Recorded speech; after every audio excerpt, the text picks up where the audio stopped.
Hello, I'm Philip Stoten. I'm at SMT in Nuremberg, and I'm joined by Andrew Clarke from AIM. Andrew, thanks very much for joining me.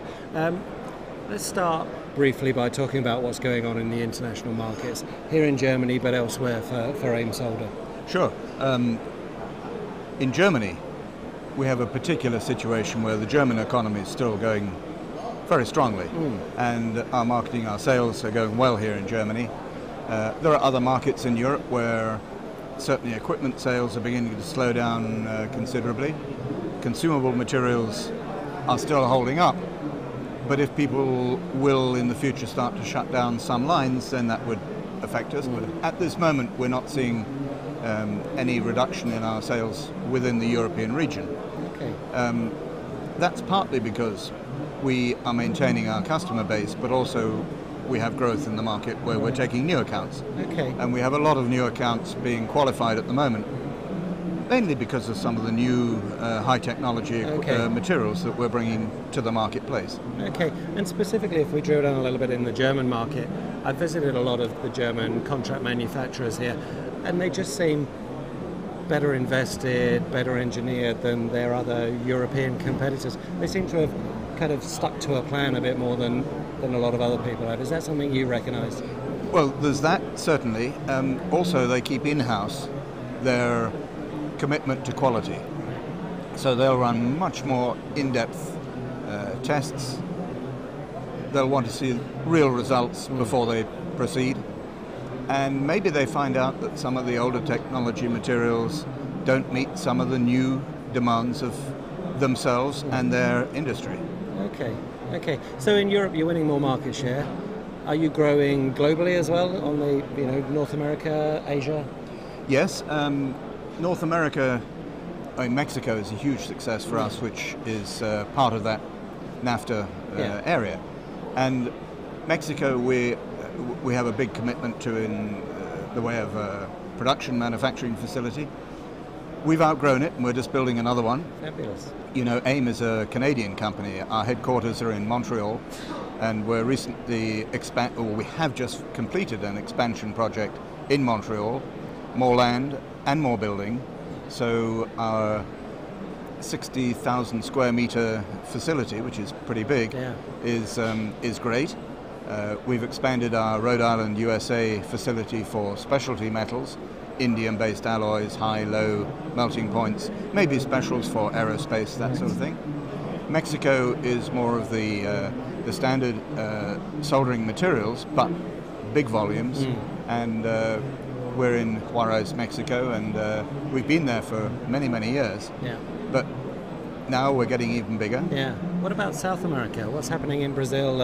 I was hearing of a trade zone down in Argentina as well. Yes, there are areas of expansion there. Brazil's doing great. We have a blending operation in Sao Paulo, and more will follow on that. In Europe, we have two manufacturing facilities, one in Spain, one in Italy, but we're having a new AIM facility being built in Eastern Europe, and this will address our needs to be able to supply into Russia, Ukraine, Eastern Europe, and up into the Scandinavian market, where we're all successful there already, but this will just give us a better edge. In China, we have AIM City, which is huge development. It's been there now for 7-8 years. But the expansion there we're seeing is in terms of technical support staff. Right. And we're putting in many more technical support staff to cover China, but also places like India, where we have AIM Bangalore starting, and we have good tech support there, and also in the Philippines. Yeah, and tech support in your business is essential, isn't it? We look at Asia particularly, they don't just want to buy product, they want to buy a solution from you, and they want to be shown how to optimize that solution within their facility. This is true. What you pay for a jar of solder paste is not what's in it. No. It is what's in it, but it's also everything you bring to the party. So companies often have engineers, process engineers, but who cover quite a number of functions.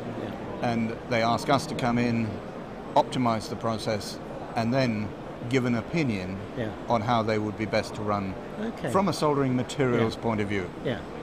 We had recently a big customer here in Germany, and they do work for the top brands of automotive companies.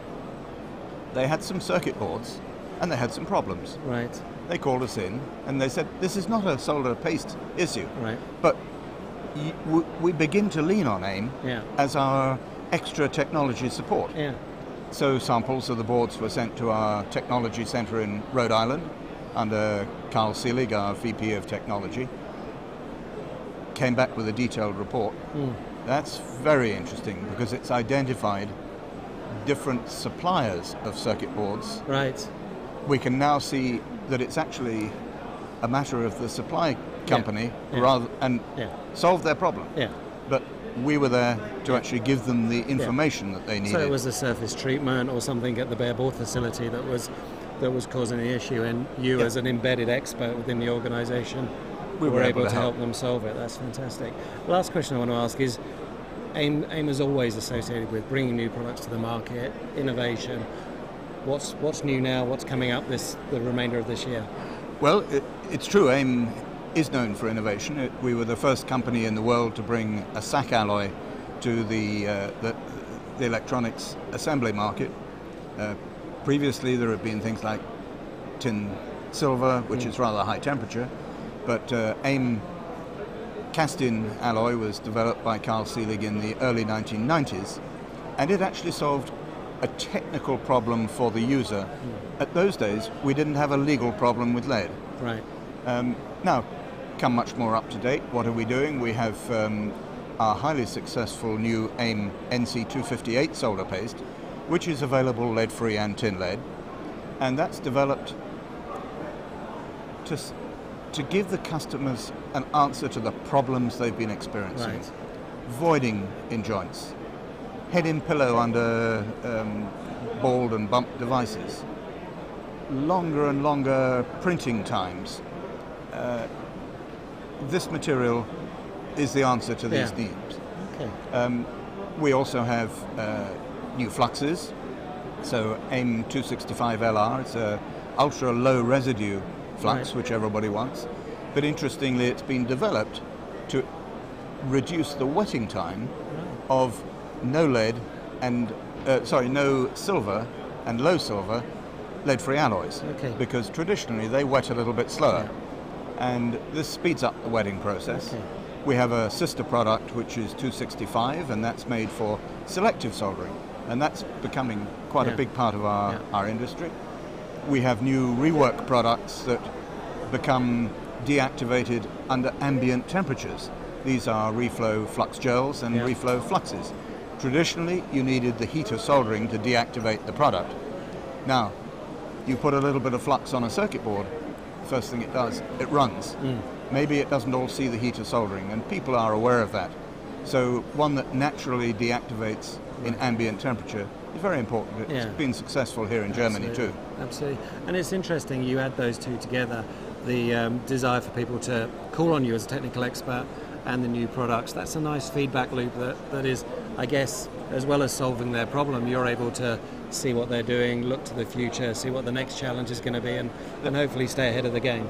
That's it. Unfortunately, the management of the company keeps investing in research and development, and we need to do it. We are a technology-based company. Yeah. Well, Andrew, thanks very much for coming to talk to me. I hope the show's successful for you, and I hope we can speak again soon. Thank you.